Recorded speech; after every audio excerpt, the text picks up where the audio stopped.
Waktu semua orang meninggalkan sekolah, aku hati-hati merayap ke dapur petugas kebersihan. Aku harus cepat ke sana. Dia akhirnya keluar, dan aku segera ke dapur dan mendorong lemari ke samping. Berat sekali dan tidak bergeser. Ayolah, sebuah pintu terbuka di belakang lemari. Begitu masuk, aku di kamar rahasia aku. Itu ruangan kecil dengan jendela yang menuju ke kolam sekolah.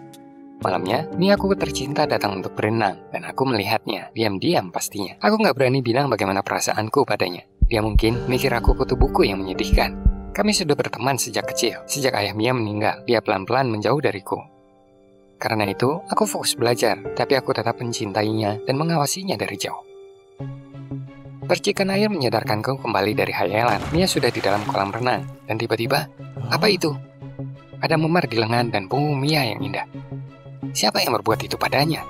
Mia keluar dari air, membungkus dirinya dengan handuk dan pergi ke ruang ganti. Dan tanpa berpikir, aku mengejarnya. Kita mungkin tidak berteman lagi, tapi aku tidak akan membiarkan siapapun menyakiti Mia. Tapi saat aku lari keluar, Mia sudah pergi. Aku segera pergi ke arah rumahnya, gak jauh dari sekolah. Waktu kecil kami sering bermain di sana. Aku ragu-ragu cukup lama di depan pagar, takut membunyikan bel. Tiba-tiba terdengar suara teriakan menyeramkan dari rumahnya. Aku kaget, itu suara Mia. Dia butuh bantuan. Aku lari menyusuri pagar ke gerbang belakang. Sial, terkunci. Lalu aku pelan-pelan memajak ke halaman dan langsung melompat. Mengumpulkan kekuatan, aku menunduk dan naik ke taman depan. Pas di bawah jendela ruang tamu, terdengar tangisan dari dalam rumah. Fred, jangan sentuh dia. Aku hati-hati mengintip dari tempat persembunyianku dan melihat ibu Mia menangis. Ya ampun, dia yang bilang pada Fred untuk tidak menyentuh putrinya. Tiba-tiba aku nggak sengaja menjatuhkan pot bunga dari jendela. Sial, aku cepat-cepat menunduk ke semak di dekatnya. Seorang pria gagah melihat keluar jendela, memegang ikat pinggang. Itu ayah tiri Mia, Fred. Dia menikahi ibu Mia setahun setelah ayahnya meninggal. Apakah dia memukuli Mia? Fred melihat-lihat halaman untuk sumber suara. Kalau dia melihatku, aku kacau. Tapi Mia berteriak lagi, dan Fred menjauh dari jendela. Mulutku kering karena takut. Aku harus menelepon polisi dan menyelamatkan Mia sebelum terlambat. Aku lari ke sudut rumah dan menelepon polisi. Bajingan ini tempatnya di balik jeruji besi. Tak lama kemudian polisi tiba. Fred akhirnya akan dipenjara. Dari sudut jalan, aku melihatnya membuka pintu dengan santai. Polisi melihatnya, berbaris dan memberi hormat. Tunggu, apa yang terjadi? Aku terkejut. Fred adalah bos polisi. Lalu aku mendengarnya berkata, aku pikir seseorang di halaman. Dia meminta polisi memeriksa sekitar rumah. Aku panik. Aku harus keluar sebelum ketahuan. Sepanjang malam aku berpikir bagaimana cara membantu Mia. Polisi di pihak ayah tirinya. Bagaimana melawan mereka? Menawarkan bantuan ke Mia juga bukan pilihan. Dia akan bertanya, bagaimana aku tahu tentang memarnya? Dan lalu apa? Aku nggak akan bilang memata-matainya. Tapi aku juga nggak bisa diam aja. Aku harus bikin Mia percaya padaku. Besoknya, aku akan menemui Mia dan berbicara dengannya. Tapi sepulang sekolah, ayah tirinya menunggu di gerbang. Dia menarik tangannya secara kasar dan membisikkan sesuatu. Perutku bergetar. Tiba-tiba, tanpa diduga, aku memanggil Fred. Fred melihatku dengan aneh dan bertanya, aku mau apa? Dengan suara gemetar, aku mulai berbicara tentang proyek biologi. Mia dan aku harus menyelesaikannya besok. Fred menengut, tapi melepaskan Mia. Kalau dia tidak pulang dalam 1 jam, kamu selesai. Tambahnya mengancam dan pergi. Mia keheranan karena tidak ada proyek.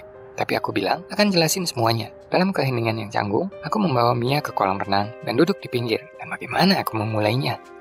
Aku menunduk dan tiba-tiba melihat memar di bahu Mia. Itu membuat dadaku panas. Mia melihat mataku dan cepat-cepat menyesuaikan dengan bajunya. Tidak, aku nggak bisa begini lagi. Aku mengumpulkan keberanian dan terbata-bata bilang, dulu kami berkomunikasi sangat baik, tapi beberapa tahun ini, Mia tidak seperti dulu lagi. Aku menatap matanya hati-hati dan menghembuskan nafas. Kenapa kamu tidak lagi percaya padaku? Setelahnya, Mia menatapku dan berjanji untuk menceritakan semuanya. Asalkan aku tidak berbuat apa-apa setelah itu. Aku menelan ludah dan setuju. Mungkin aku bisa mengubah pikiran Mia nanti. Lalu dia mulai cerita. Waktu ayah tirinya Fred masuk ke dalam keluarga, dia benar-benar menutup Mia dan ibunya dari dunia luar dan melarang mereka berkomunikasi dengan orang lain. Dan jika Mia dan ibunya mengeluh pada seseorang, mereka akan bermasalah.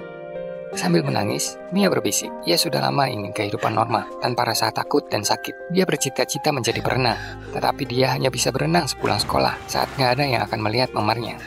Ceritanya menyakitiku. Fred harus membayar semuanya. Walau aku berjanji untuk tidak berbuat apa-apa, aku harus menyelamatkan Mia. Aku memikirkan apa yang harus dilakukan. Aku butuh bukti. Tanpa itu, polisi akan membela Fred lagi. Satu-satunya cara untuk memenjarakan Fred. Aku spontan mengatakan, aku akan merekam perlakuan Fred terhadap mereka. Dengan video bukti seperti itu, dia pasti tidak akan lolos. Mia menatapku berterima kasih. Matanya begitu indah. Kami cuma berbicara 10 menit. Tapi Fred sudah menelepon Mia dan berteriak supaya dia sudah ada di rumah dalam 5 menit. Proyek biologi kelamaan. Buru-buru kami sepakat untuk SMS. 1 jam kemudian, kami sudah punya rencana. Mia akan memprovokasi Fred malam ini dan aku akan merekam semuanya. Jadi aku bisa menyerahkan video itu ke polisi. Pas jam 7 malam, aku ke rumah Mia. Aku merayap ke gerbang dan mendorongnya pelan. Mia sengaja membukanya, tapi pintunya berderi. Brengsek, tapi halamannya sepi. Aku merayap ke jendela dapur. Mia makan dengan tenang bersama ibunya dan Fred, yang duduk membelakangi jendela. Tanganku gemetar ketakutan, tapi aku harus berani untuk Mia. Lalu dia melihatku, mengambil segelas susu, dan melihatku ragu. Aku mengangguk dan mengarahkan kamera ke Fred. Sesaat kemudian, aku dengar kaca pecah berantakan di dapur. Di saat yang sama, Fred berdiri. Aku menyalakan kamera. Aku harus merekam semuanya. Ibu Mia menghalangi Fred, tapi dia mendorongnya sambil berteriak. Aku bosnya di sini. Fred benar-benar monster. Aku menahan emosi, mencoba tidak buru-buru membela Mia, tapi video ini lebih dibutuhkan untuk menyelamatkannya. Tangan Fred mengayun, dan Mia menutup matanya. Dan, jangan sentuh dia. Kamu brengsek. Aku memukul kaca sepenuh hati. Saat itu, semua orang berbalik. Apa yang kamu lakukan di sini? Dan dengan kamera, Fred menggeram. Dia bergerak ke arahku. Aku diam ketakutan. Tapi Mia lari keluar rumah dan menarik tanganku. Kami berlari secepat mungkin. Tapi tiba-tiba lampu mobil muncul di kejauhan dan Mia panik. Itu mobil ayah tirinya. Kita harus apa? Dan aku teringat ruang rahasiaku. Dia tidak akan menemukan kita di sana. Aku meraih tangan Mia dan kami lari melintasi taman ke sekolah. Ini satu-satunya tempat yang aman. Kami lari ke sekolah, tapi ayah tirinya sudah dekat. Mia, cepatlah. Memikirkan apa yang mungkin dia buat pada kami membuatku marah. Aku berbelok tajam di sudut dan menyeret Mia ke dapur. Dia menolak. Dia akan menemukan kita di sana. Tapi aku mendiamkannya. Percaya padaku. Langkah berat Fred terdengar di lorong, dan hatiku berdebar ketakutan. Dengan cepat mendorong lemari ke samping, kami masuk ke ruang rahasia, dan Fred masuk ke dapur. Jantungku berhenti berdetak. Kami mendengar dia berjalan pelan-pelan di ruangan, dan kemudian berhenti. Apa dia melihat jalan masuknya? Tapi ayah tirinya langsung pergi, dan aku lega. Kami menuju jendela, dan melihat Fred di pinggir kolam renang, mencari kami ke seluruh tempat. Mia bertanya pelan, tempat apa ini? Sial. Mia pantas tahu yang sebenarnya.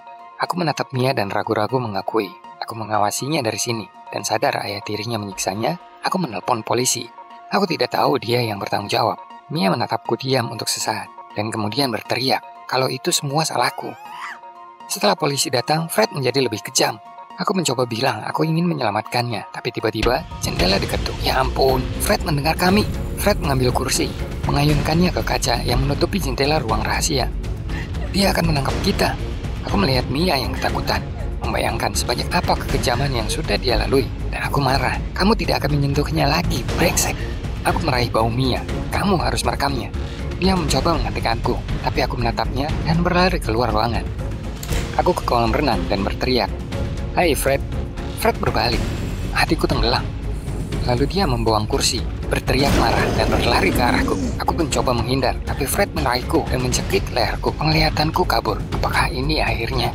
Dengan sisa kekuatanku, aku mendorong Fred, dan dia tersandung di tepi kolam dan jatuh ke air. Aku langsung kabur dan teriak, "Mia, lari!" Kami lari keluar sekolah. Mia memberiku teleponnya. Videonya sudah diambil. Berlinang air mata, dia berbisik, "Kamu pahlawanku." Kata-kata ini membuatku semangat.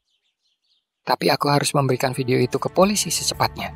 Kami ke kantor polisi dari pinggiran, di mana Fred pasti tidak bisa. Di perjalanan, aku terus melihat dalam kegelapan, takut melihat mobil Fred. Sampai di kantor polisi, Mia takut untuk bicara, tapi aku menggenggam tangannya dan bilang, aku yang akan bercerita. Polisi melihat kebusukan, bilang pada Mia, dia punya pacar pemberani. Aku bingung. Sebelumnya, aku bahkan tidak bisa menjawab hooligan, tapi sekarang aku pria pemberani yang menyelamatkan pacarnya. Beberapa jam kemudian, Fred ditahan. Dia bilang dia akan balik untuk Mia dan menunjukkan siapa yang bertanggung jawab di keluarga mereka. Tulang belakangku merinding dan Mia tiba-tiba meringkuk padaku. Pertama kalinya, aku tidak takut dan memeluknya, mencium dahinya. Dia tidak akan menyakitimu lagi karena aku akan selalu bersamamu.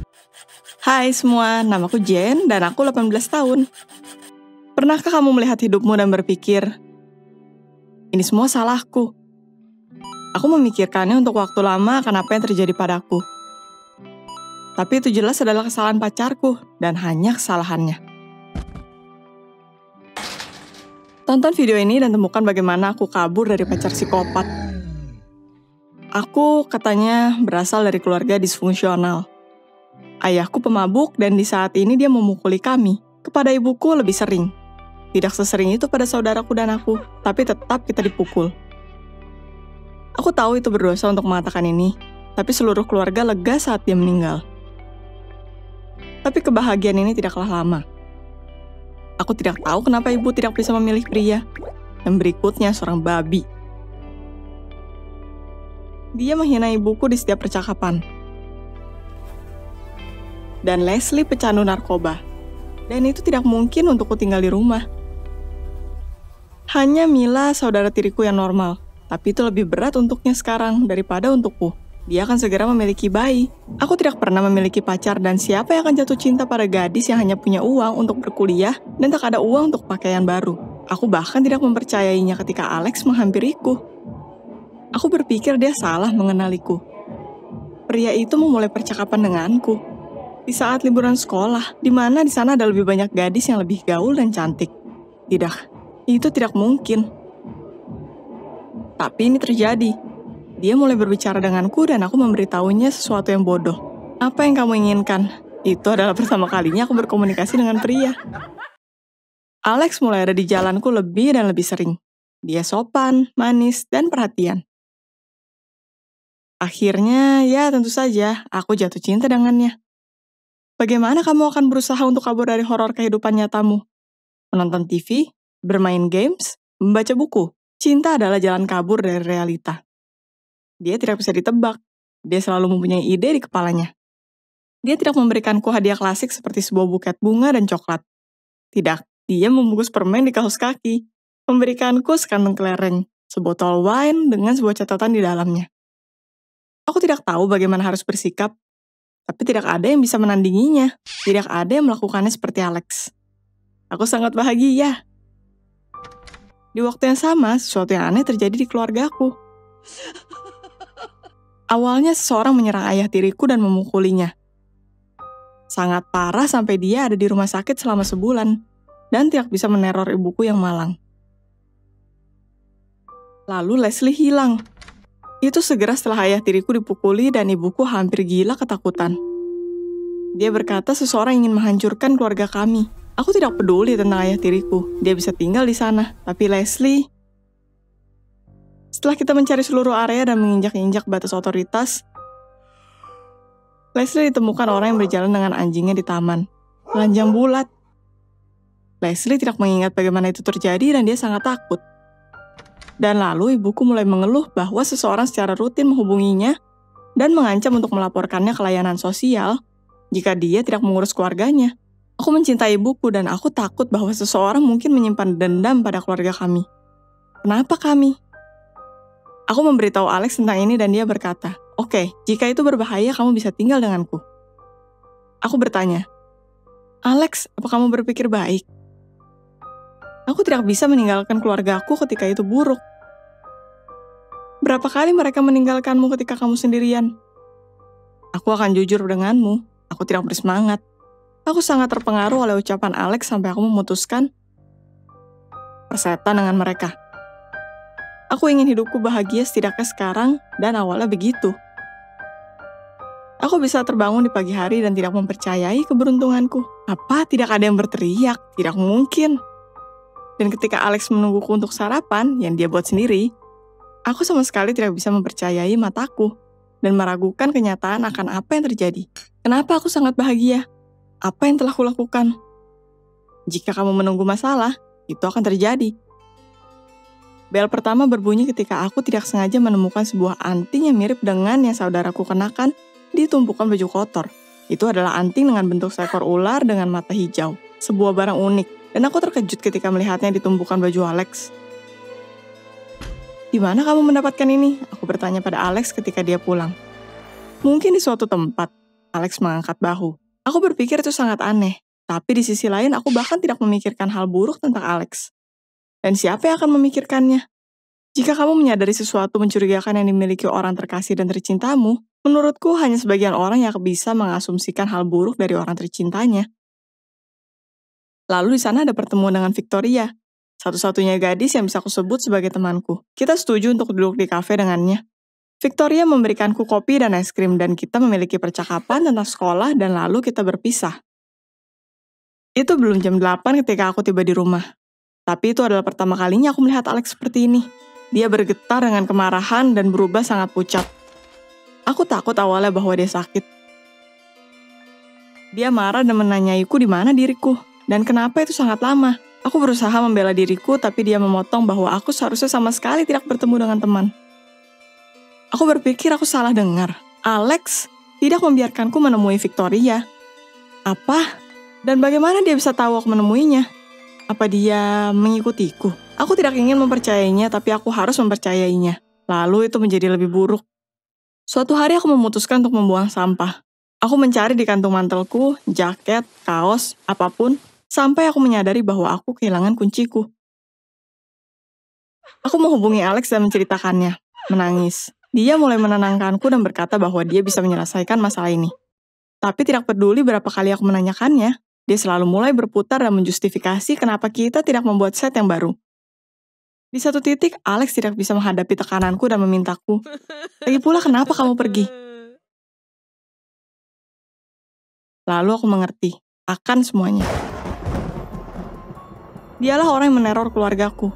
Dia membuat ayah tiriku ada di rumah sakit dan menyiksa Leslie di hutan. Dia mencuri satu set kunci dari kantungku dan ingin mengunciku di rumahnya selamanya. Ketika aku menyadarinya, hatiku hancur. Aku tidak berpikir aku akan berakhir di situasi yang sama seperti ibuku dan ayah tiriku. Alex tentu saja tidak memukuliku, tidak menghukumku atau menyiksaku. Dia hanya mendisiplinkanku dan sekarang menghancurkan semuanya yang berarti untukku. Kaki dan tanganku sekarang terikat padanya. Dan aku memiliki keraguanku.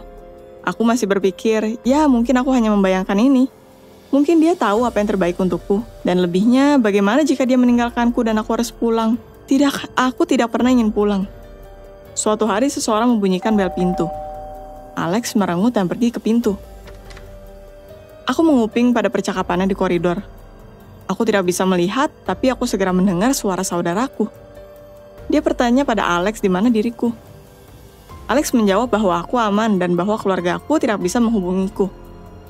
Leslie mendesah lega dan meminta Alex untuk menjagaku. Alex tidak menjawab.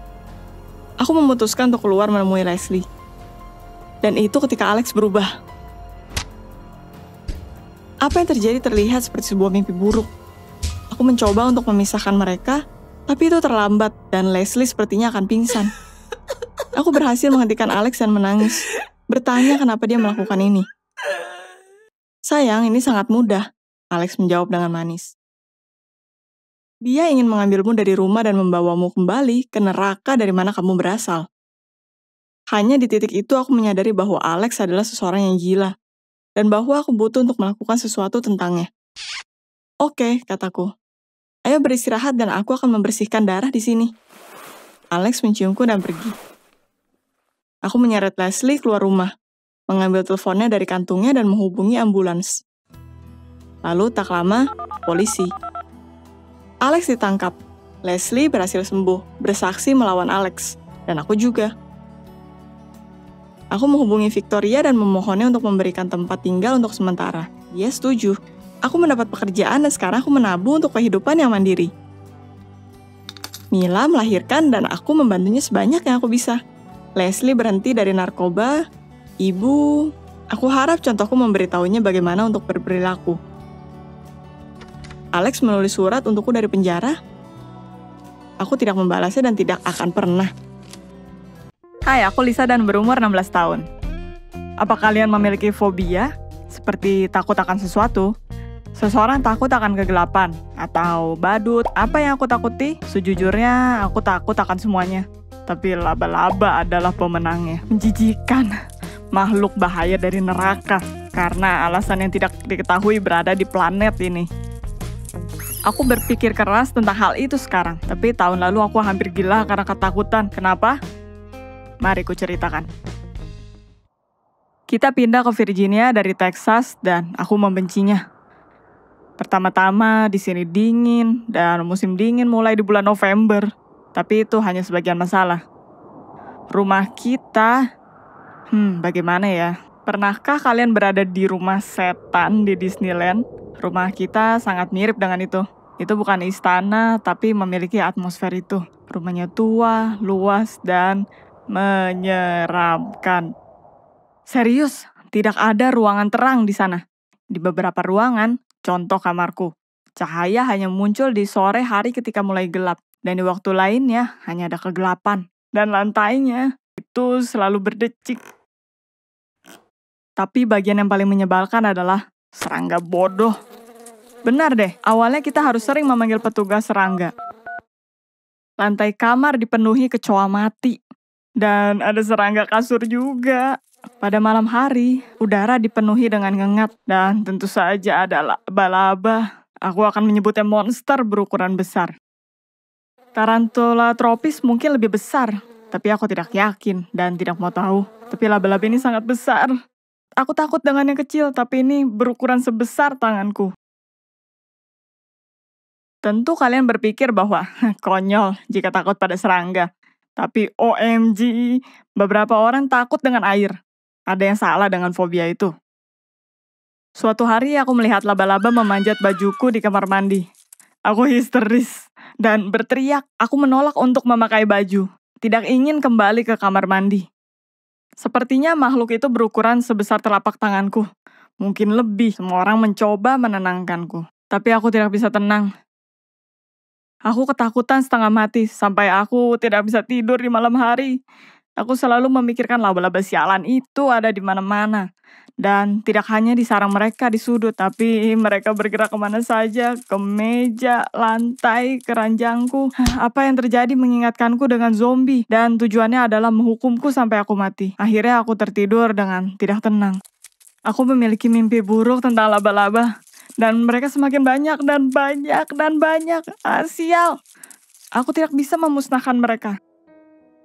Tiba-tiba melalui mimpiku, aku merasa disentuh oleh kaki laba-laba. Mereka menggelitiku leherku dan mulai memanjat wajahku. Aku melawan, berusaha melepaskannya dariku, tapi tidak bisa. Lalu aku menyadari bahwa itu hanya mimpi dan membuka mataku. Itu tidak mudah. Untuk 3 detik aku terbaring tanpa menarik atau membuang napas dan hanya menatap langit-langit, mencari tahu di manakah aku. Aku lalu berguling dari ranjang dan berteriak, "Pembunuh!" dan mulai meloncat pada satu kaki, mengusap kuping dan leherku seperti orang gila dan berusaha mengeluarkan makhluk itu dari tubuhku. Orang tuaku bergegas masuk ketika mereka mendengar teriakanku dan bertanya apa yang terjadi. Aku memiliki laba-laba yang memanjat ke dalam tubuh makhluk berburu ini. Aku tidak tahu harus apa. Mereka akan bertelur di dalam kan? Benar kan? Mereka berusaha menenangkanku dengan berkata, "Sayang, laba-laba tidak memanjat masuk ke tubuh manusia dan bertelur. Mereka bukan ulat." Tapi aku tidak tahu apa yang mereka berusaha lakukan. Tuhan, di mana aku membacanya? Online? Aku harus mengeluarkan mereka. Ibu setuju untuk mengecek telingaku, tapi dia tidak sungguh-sungguh memperhatikan. Ketika dia bilang tidak ada apa-apa, aku tidak percaya. Bagaimana dia bisa melihatnya hanya dalam waktu 3 detik? "Bu, lihat lebih dekat. Bagaimana kalau itu berada sangat dalam?" Ibu tiba-tiba marah dan memberitahuku untuk kembali tidur dan berhenti mengada-ngada. Aku berteriak juga, berkata tidak bisa tidur dengan benda aneh ini di dalam tubuh. Ayah menyelamatkanku. Dia berkata bahwa laba-laba tidak makan daging manusia. Dan jika dia lapar dan tidak ingin mati kelaparan, dia akan memanjat keluar, mungkin nanti. Ya, tentu saja. Selamat atas dukungannya. Di pagi hari tidak ada yang berani bertanya, "Apa kabarmu, Lisa?" Atau, "Bagaimana makhluk besar laba-laba raksasa yang memakanmu hidup-hidup?" Tidak ada. Seperti tidak ada yang terjadi semalam. Aku merasa kacau. Aku sudah merasa buruk. Dan tidak ada satupun yang peduli kepadaku. Keesokan paginya aku merasa baik-baik saja, tapi sore hari aku merasa ada telapak kecil bergerak di tenggorokanku. Jadi aku bergegas ke kamar mandi untuk memuntahkan monster ini. Tapi tidak peduli sekuat apapun, itu tidak berhasil. Makhluk itu tidak membiarkanku sendiri. Aku merasa dia bergerak ke paru-paru. Aku membunuh waktu memikirkan cara mengeluarkannya. Apa yang mereka makan? Gula? Madu? Aku mencari kasus serupa di Google, tapi tidak mendapat info. Tidak ada. Aku tidak merasa lebih baik. Setiap hari aku komplain bahwa binatang ini menggerogotiku dari dalam. Tiap hari rasanya dia semakin nyaman berada di dalam tubuhku. Seperti rumah baru. Tiap hari aku memohon orang tuaku untuk mengantarku ke rumah sakit. Atau untuk mendapat X-ray atau semacamnya. Tapi mereka menolak. Mereka tidak percaya sedikit pun ada sesuatu yang buruk terjadi padaku. Hasilnya aku memiliki pikiran aneh. Contohnya, aku mulai menyukai kamar mandi kosong dan gelap di rumah baru kami. Di sekolah, ketika pria mengusirku kasar, seketika aku merasa menggali wajahnya dengan gigiku. Itu tidak pernah terjadi sebelumnya. Aku mendengar kalimat-kalimat aneh di kepalaku. Mungkin dari buku atau percakapan. Tapi masalahnya, aku tidak pernah membacanya atau bertemu orang tersebut. Jadi, aku tidak tahu dari mana aku mendengarnya. Apakah aku menyadari bahwa apa yang terjadi tidak normal? Ya, aku bukan idiot. Aku takut setengah mati, tapi tidak ada yang berusaha menolong dan aku tidak bisa mengatur diriku sendiri. Aku tidak bisa menghadapinya. Akhirnya aku berkata lagi kepada orang tuaku. Aku tahu kalau aku tetap diam, aku akan gila dan tidak akan menghadapi masalah ini. Dan lagi, aku berharap kali ini ibu dan ayah akan menganggap ini serius dan akan memberikan aku X-ray dan mengeluarkan laba-laba. Mereka menanggapinya serius, tapi reaksinya sedikit berbeda dari yang aku bayangkan. Ya, katanya. Ya, tidak bagus. Kita harus pergi ke dokter. Aku sangat lega karena akhirnya bisa meyakinkan mereka dan duduk di kursi belakang mobil tanpa ada kecurigaan. Selagi berbicara dengan dokter, aku menyadari ada sesuatu. Dia tidak menawarkan X-ray, tapi menanyakan hal tentang suara di kepalaku dan ketakutanku akan laba-laba. Lalu, aku melihat tandanya. Aku ada di psikolog. Aku sangat marah. Aku mendatangi orang tuaku, dokter, dan bahkan resepsionis. Aku berteriak bahwa mereka mengkhianatiku dan berbohong, dan aku menolak untuk tinggal bersama mereka mulai sekarang. Dan aku tidak akan pernah tinggal di klinik ini. Mereka berusaha memberiku sedatif, tapi aku berhasil kabur karena orang tuaku tidak memegangiku kencang. Aku berlari ke jalan dan suara di kepalaku terus berkata, bunuh, bunuh, bunuh. Aku tidak berhasil kabur jauh. Security menangkapku dan membawaku kembali. Aku menangis seperti bayi. Aku merasa hidupku telah berakhir. Aku merasakan laba-laba kecil itu menginjak hatiku dari dalam. Aku tahu klinik itu akan membantu laba-laba memakanku hidup-hidup. Tiba-tiba dokter bertanya, kamu mau kita memberikan X-ray? Aku menjawab, ya, hanya itu yang aku inginkan. Dan dia membalas, oke, ayo kita lakukan besok. Bagaimana perasaanmu ketika kamu mendapatkan hal yang sudah kamu inginkan dari dulu? Aku tidak bisa mempercayainya. Bisakah masalahku terpecahkan semudah itu? Aku berusaha membuat orang tuaku melakukan itu sejak lama. Dan sekarang sang dokter menawarinya begitu saja. Aku mendapatkan X-ray keesokan harinya. Dan itu menunjukkan tidak ada apa-apa di dalam tubuhku. Tapi apa sensasi itu? Suara di kepalaku? Dokter menjelaskan bahwa aku mungkin menelan laba-laba itu di mimpiku. Tapi dia tidak bisa bertahan di dalam tubuh dan sangat mungkin mati di perutku dan keluar secara natural. Itu kadang terjadi, sangat langka. Tapi setelahnya beberapa orang merasa ketakutan, panik, dan paranoid. Aku tidak perlu merawat mentalku, tapi ketakutanku bukan ciptaanku sendiri, yang seperti kata orang tuaku. Aku hampir loncat kegirangan. Dokternya adalah seseorang yang luar biasa, yang mengatasi masalahku dan menanggapinya serius. Dia meyakinkan orang tuaku bahwa itu bukan hal terbaik, tinggal di rumah penuh laba-laba ketika anak kalian memiliki ketakutan dan fobia. Jadi, kita pindah ke tempat yang tidak terlalu luas, tapi setidaknya tidak dipenuhi serangga. Aku belajar menghadapi ketakutanku dan mengontrol diriku. Suara di kepalaku hanya teman dari emosiku. Dan sekarang, aku mulai terbuka untuk mengatasinya. Dan aku meminum seluruh botol teh untuk memastikan aku sudah menghilangkan sisa-sisa laba-laba. Subscribe ke channel ini dan kita akan membuat cerita menarik lainnya. Bagaimana jika hidup kalian lebih menyenangkan?